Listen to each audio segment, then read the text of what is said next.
Right breaking news చూస్తున్నాం. హైదరాబాద్ టోలీ చౌకీలో పెను విషాదం చోటు చేసుకుంది. నిర్మాణంలో ఉన్న ఓ 5 అంతస్తుల భవనం ఒక్కసారిగా కుప్పకూలింది. ఈ ప్రమాదంలో 4 కార్మికులు అక్కడికక్కడే ప్రాణాలు కోల్పోగా మరో 6 తీవ్రంగా గాయపడ్డారు. సమాచారం అందిన వెంటనే రెస్క్యూ టీం సంఘటనా స్థలానికి చేరుకొని సహాయక చర్యలు చేపట్టాయి. శిథిలాల కింద ఇంకా పలువురు చిక్కుకుని ఉండొచ్చని అధికారులు అనుమానిస్తున్నారు. గాయపడిన వారిని చికిత్స నిమిత్తం ఆసుపత్రికి తరలించారు. భారీ క్రేన్ల సాయంతో శిథిలాలను తొలగిస్తూ గాలింపు చర్యలను ముమ్మరం చేశారు. ప్రస్తుతం అక్కడ సహాయక చర్యలు కొనసాగుతున్నాయి.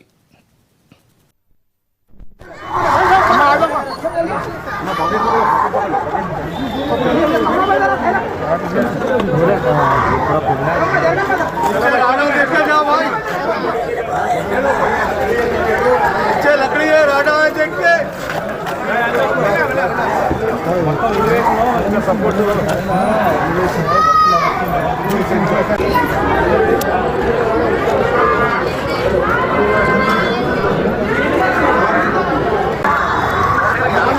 ना घर से ऊपर से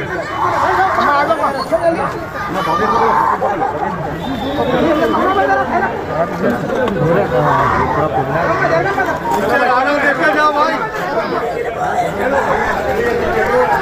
लकड़ी है राडा है देख के सपोर्ट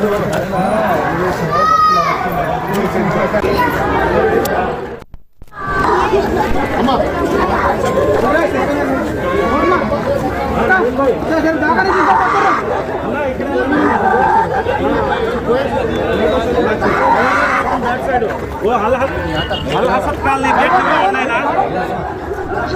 हाँ गेट नंबर 1 गेट नंबर 1 पे जस्ट अंदर आने के बाद लेफ्ट देखिए भाई देखिए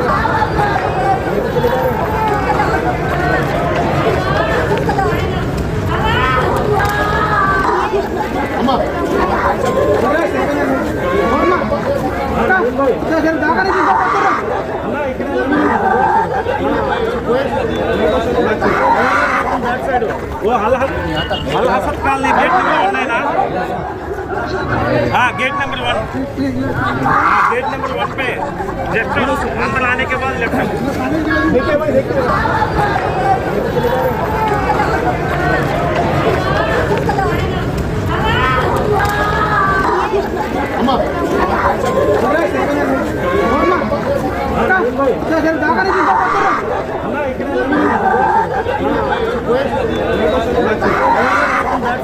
वो हसत कॉलोनी गेट नंबर 1 है ना। हाँ गेट नंबर 1 गेट नंबर 1 पे जस्ट अंदर आने के बाद लेफ्ट देखिए भाई देखिए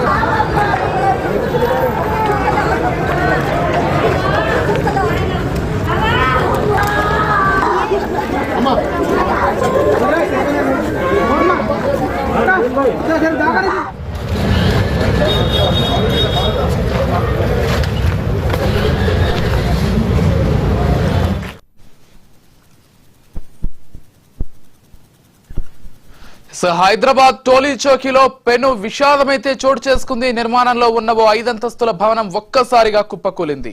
ఈ ప్రమాదంలో 4 కార్మికులు అక్కడికక్కడే ప్రాణాలు కోల్పోగా మరో 6 తీవ్రంగా గాయపడ్డారు. సమాచారం అందిన వెంటనే రెస్క్యూ టీం సంఘటనా స్థలానికి చేరుకుని సహాయక చర్యలు చేపట్టాయి. శిథిలాల కింద ఇంకా పలువురు చిక్కుకుని ఉండొచ్చని అధికారులు అనుమానిస్తున్నారు. గాయపడిన వారిని చికిత్స నిమిత్తం ఆసుపత్రికి తరలించారు. భారీ క్రేన్ల సాయంతో శిథిలాలను తొలగిస్తూ గాలింపు చర్యలను ముమ్మరం చేశారు. ప్రస్తుతం అక్కడ సహాయక చర్యలు కొనసాగుతున్నాయి.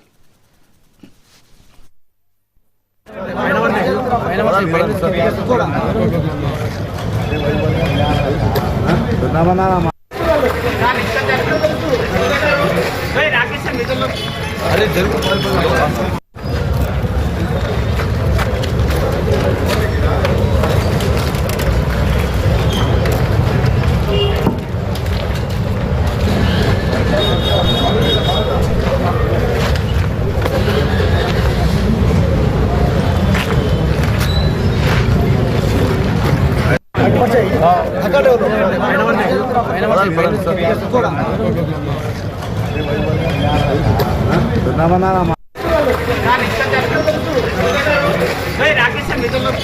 अरे जरूर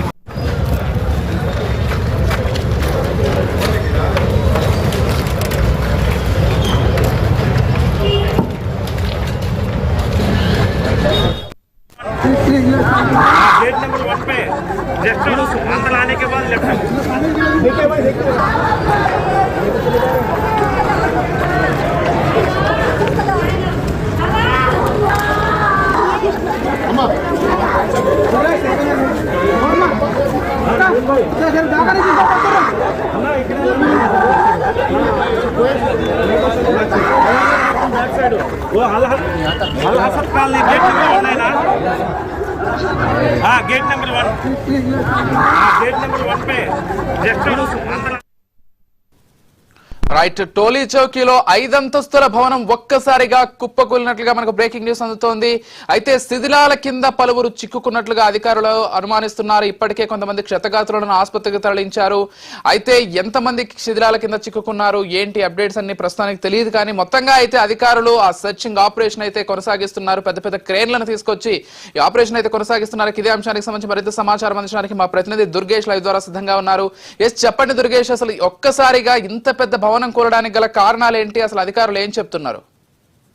భవనం ఏదైతే ఉందో 5 అంతస్తుల భవనం సంబంధించి ముందుట ఎలివేషన్ చేయడానికి ఉన్నటువంటి కర్రలు ఏదైతే వేసారో గోవకర్రలు వేసినటువంటి నేపథ్యంలో అది డిజైన్స్ అయితే తీస్తున్న సమక్షంలోనే జరుగుతున్న వరకు జరుగుతున్న సమయంలో ఒకసారి ఆ గోవకర్రలు ఏదైతే ఉందో అవి బలంగా సరిగ్గా లేకపోవడము, ఒకసారి మనుషులు ఎక్కువగా ఉండి వర్క్ చేయడం వలన కుప్పకూలిపోయినట్టు పరిస్థితి. గోవకర్రలు అన్ని కూడా కింద పడిపోయినట్టు పరిస్థితి ఉంది. అక్కడ దాంట్లో పనిచేస్తున్నటువంటి కార్మికులు 3 చనిపోవడం జరిగిందని చెప్తారు. మరొకరిని కూడా హాస్పిటల్ అయితే దాదాపుగా 5-10 నుంచి మంది పనిచేస్తున్నారు. గోవకర్రల మీద పనిచేస్తున్న పరిస్థితి ఉంది. ఎందుకంటే అదంతా కూడా ఎలివేషన్ వర్క్ చేస్తుంది. మరి ఎలివేషన్ చేస్తున్నారంటే సరైన ప్రికాషన్ తీసుకోవాలి. కర్రలతో గోవకర్రలు ఏదైతున్నాయో అవి ఐరన్ కు సంబంధించినటువంటి గోవకర్రలు వాడాల్సిన పరిస్థితి ఉంటుంది. ఎందుకంటే అది G+5 బిల్డింగ్ అన్నప్పుడు ప్రికాషన్స్ ఖచ్చితంగా తీసుకోవాలి. ఆ ప్రికాషన్స్ తీసుకోకుండా డైరెక్ట్ గా గోవకర్రలు ఏదైతుందో నార్మల్ కర్రలతోనే గోవ కట్టడము, ఆ వెయిట్ ఎక్కువ కావడము, వాళ్ళు బలంగా ఉండడము, అది సరిగ్గా కట్టకపోవడము, దాని వల్లనే కింద పడిపోయినట్టు కూడా ప్రాథమిక విచారణ తెలియదు. ఎందుకంటే అదంతా కూడా చూస్తే ఐరన్ రాళ్ళతో పెట్టాల్సిన పరిస్థితి ఉండేది. ఐరన్ లేకుండా కేవలం కర్రలతో చేసుకోవడంతో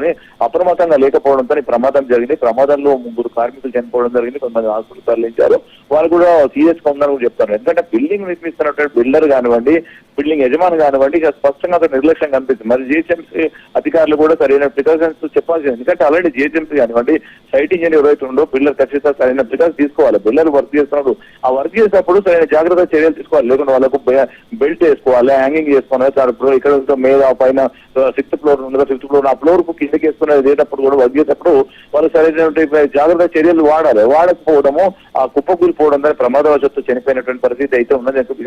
చోటు చేస్తున్నది ఆ బిల్డింగ్ యజమాని నిర్లక్ష్యం వల్లనే ఈ కార్మికులు ప్రాణాలు కోల్పోయినటువంటి పరిస్థితి ఉన్నది. ఎందుకంటే అక్కడ ఉన్న స్థానికులు, పోలీసులు ఘటన స్థలాలు చేరుకొని మూవ్ చేసి వాళ్ళందరినీ కూడా డెడ్ బాడీస్ కూడా ఉస్మానియా మార్చికి తరలించడం జరిగింది. మిగతా వాళ్ళు ఎవరైతే ఉన్నారో వాళ్ళకు క్షతగాతులు అవుతున్న వాళ్ళ హాస్పిటల్ తరలించడం జరిగింది. ఇదంతా కూడా చూస్తే కేవలం బిల్డింగ్, కొత్త బిల్డింగ్ ఆ ఎలివేషన్ వర్క్ చేస్తున్నా కానీ ప్రమాదం సంభవించిందని చెప్పుకోవాలి. ఎందుకంటే బిల్డింగ్ ఏదైతే ఉందో బిల్డింగ్ అందరూ కూలిపోయింది అనుకుంటు కాదు. బిల్డింగ్ కు సంబంధించినటువంటి ఎలివేషన్ ఏదైతే వర్క్ జరుగుతుందో ఆ ఎలివేషన్ వర్క్ సంబంధించి కూలిపోయినటువంటి పరిస్థితి ఉంది. కనుక అక్కడ జరిగినటువంటి వర్క్ ఏదైతే ఉన్నదో సరైనటువంటి ప్రికాషన్స్ తీసుకోకపోవడం ఈ ప్రమాదం సంభవించిందని కూడా చెప్పుకోవాలి. సరైన జాగ్రత్త పాటించడం మాత్రం ఈ ప్రమాదం జరిగేది కాదు. ఎందుకంటే అక్కడ ఇంజనీర్ ఉంటాడు, సైట్ ఇంజనీర్ ఖచ్చితంగా చూడాలి. మామూలు బిల్డర్ ఉంటారు, అది చూసుకోవాలి. అది చూసుకోకుండా డైరెక్ట్ గా వాళ్ళ వర్క్ కోసమే దృష్టి పెట్టడం జరిగింది. కార్మికుల ప్రాణాలు గాలిలో కలిసిపోతున్న పరిస్థితి ఉన్నది. సరైన పనులు జరిగేటప్పుడు ఖచ్చితంగా సైట్ ఇంజనీర్ చూడాలి, ఎటువంటి జాగ్రత్త చర్యలు తీసుకోవాలి, సెట్ బ్యాక్ ఉండాలి, అవన్నీ ఉండాలి. కానీ ఏదైతే ప్రమాదాలు కానీ జరిగినప్పుడు పొంచినప్పుడు ఇటువంటి ప్రమాదాలు ప్రాణ నష్టం జరుగుతున్నాయి. ఎందుకంటే ఇంజనీర్ల నిర్లక్ష్యమే ఆ బిల్డింగ్ యజమాని నిర్లక్ష్యంతో ప్రమాదం జరుగుతున్నటువంటి పరిస్థితి ఉంది. ఇది కాదు, ఎక్కడైనా కూడా బిల్డింగ్ నిర్మిస్తున్నారంటే ఖచ్చితంగా సైట్ ఇంజనీర్ ఉండదు. సైట్ ఇంజనీర్ వర్కర్ల పైన దృష్టి పెట్టి అసలు ఎట్లా వర్క్ చేస్తున్నారు, ఈ యొక్క వర్క్ చేసేటప్పుడు ఎటువంటి చర్యలు చూసుకోవాలి. అది లేకుండా కేవలం వారు వర్క్ మీద దృష్టి పెడుతున్నారు. వర్క్ కావాలి అనే ఒక ఉద్దేశంతోనే లేబర్ లో పని ఏమన్నా కానీ వాళ్ళు ఎక్కడ ప్రాణాల్లో మనకు సంబంధం లేదన్న ఉద్దేశంతో ఆ విధంగా వ్యవహరించేస్తూనే ప్రాణాలు కోల్పోతున్న పరిస్థితి కనిపిస్తుంది. ఈ రోజు జరిగినటువంటి ఘటన చూస్తే మాత్రం అక్కడ నిర్లక్ష్యం స్పష్టంగా కనిపిస్తుంది. ఆ గోకర్లు ఏదైతే ఇన్ఫరాడ్లకు సంబంధించినటువంటి గోకర్లు ఉంటాయి, అవి కట్టకుండా డైరెక్ట్ మామూలు కర్రలతోనే పెట్టడంతో గిట్ కావడము, తెగిపోవడము, అటువంటి ప్రమాదాన్ని చోటు చేస్తున్నది. అంతా ఒకసారి ఎలివేషన్ కూలిపోవడం మీద నుంచి చేసినటువంటి వర్క్ ఏదైతుందో 5 అంతస్తుల నుంచి వర్క్ అంతా కూడా కింద వీళ్ళ మీద పడవడం ఉంది. ఎక్కడికక్కడ కింద పడిపోవడం జరిగింది. ఆ చెత్త కింద పడిపోతున్న మీదంతా కూడా ఆ మెటీరియల్ అంతా కూడా వీళ్ళ మీద పడడంతోనే దెబ్బలు తగిలింది. అదేవిధంగా తీవ్రంగా గాయాలు కావడం జరిగింది. దాంట్లోనే వాళ్ళకు మనం అక్కడనే మృతి చెందిన పరిస్థితి ఉన్నది. ఎందుకంటే సరి అయినట్టు జాగ్రత్త చర్యలు తీసుకుంటుంటే కనీసం అది పడిపోయితే వాళ్ళకి అక్కడ మీద సపోర్ట్ ఎక్కడన్నా వేలాడుతున్నటువంటి పరిస్థితులు ఉంటే తీసేటటువంటి జాగ్రత్త తీసే ప్రత్యేకటువంటి పరిస్థితి ఉంది. కానీ అట్లా లేకుండా ఆ ఎలివేషన్ వర్క్ చేసేటప్పుడు జాగ్రత్తలు పాటించకపోవడంతోనే ప్రమాదం సంభవించని చెప్పాలి.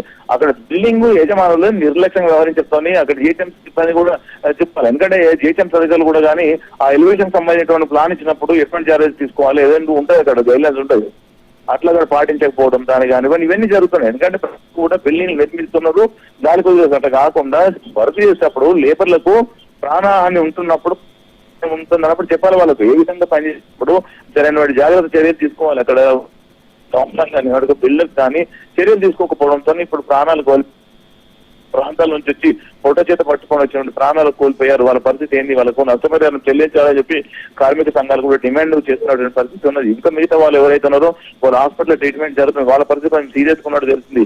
ఈ వర్క్ ఎప్పటి నుంచి చేస్తున్నారు, అసలు ఈ గో ఎప్పుడు కట్టారు, ఇదంతా మొత్తం మీద దర్యాప్తులు తీరేటటువంటి పరిస్థితి ఉంది. ఈ ప్రమాదానికి సంబంధించిన చూసుకుంటే బిల్డింగ్ యజమానుల పైన కూడా క్రిమినల్ కేసు పెట్టాలని చెప్పి కార్మిక సంఘాలు డిమాండ్ చేస్తుంది. ఎందుకంటే బిల్డింగ్ యజమాని కానివ్వండి, అదేవిధంగా బిల్డర్ ఎవరైతే ఉన్నారో వాళ్ళ మీద పెట్టాలని చెప్తారు. ఎందుకంటే వాళ్ళ నిర్లక్ష్యం వల్ల ఈ రోజు కార్మికులు ప్రాణాలు కోల్పోయారు అంటే ఖచ్చితంగా వాళ్ళ నిర్లక్ష్యం స్పష్టంగా అర్థమవుతుంది. ఆ ఎలివేషన్ వర్క్ చేసేటప్పుడు కానీ సరి అయిన రీతిలో వాళ్ళు కడుతున్నారంటే బిల్డింగ్ సంబంధించిన సైడ్ల పంటే నెట్ పెట్టాలి. నెట్ లో ఉంటుంది, ఎవరైనా ప్రమాదవశాత్తు కింద పడిపోకుండా నెట్ లో పడిపోతుంటారు. ఆ నెట్ లేదు, ఏదైతుందో జాగ్రత్త చర్యలు లేవు. డైరెక్ట్ గా వాళ్ళు ఎలివేషన్ కట్టడానికి ఇదంతా ఏదైతే రోప్ అన్నా ఉండాలి, రోప్ వేసుకొని నడుముకు బెల్ట్ వేసి అక్కడ కనీసం అక్కడ ఎక్కడెక్కడ ఉంటారో ఆ ప్లేస్ వర్క్ చేస్తున్నా అక్కడ నుంచి హ్యాంగ్ చేసుకుని వర్క్ చేస్తూ ఉంటారు. ఒకవేళ స్కిడ్ అయినా పడిపోయినా కూలిపోయినా వాళ్ళు అక్కడ ఉంటారు, సేఫ్ గా ఉంటారు, హెల్మెట్ ఉంటుంది, అవన్నీ ఉంటాయి. ఎటువంటి హెల్మెట్ కానివ్వండి, ఎటువంటి ప్రికాషన్స్ లేకుండానే వర్క్ చేస్తున్నటువంటి పరిస్థితి కనిపిస్తుంది.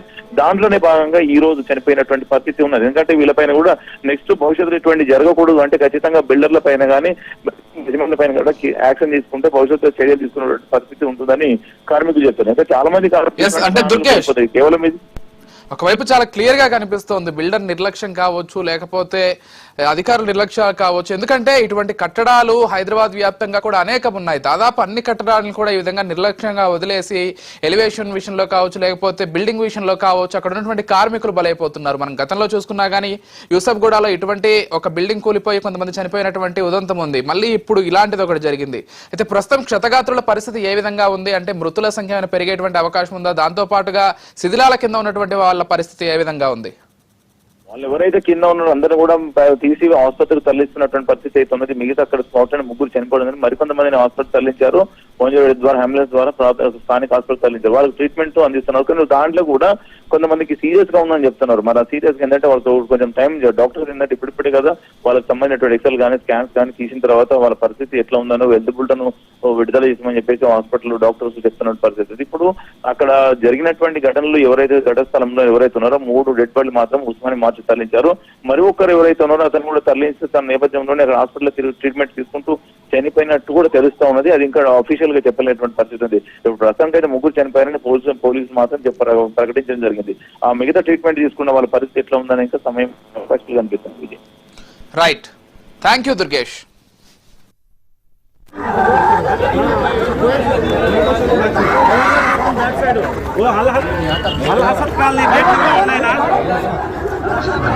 Gate number 1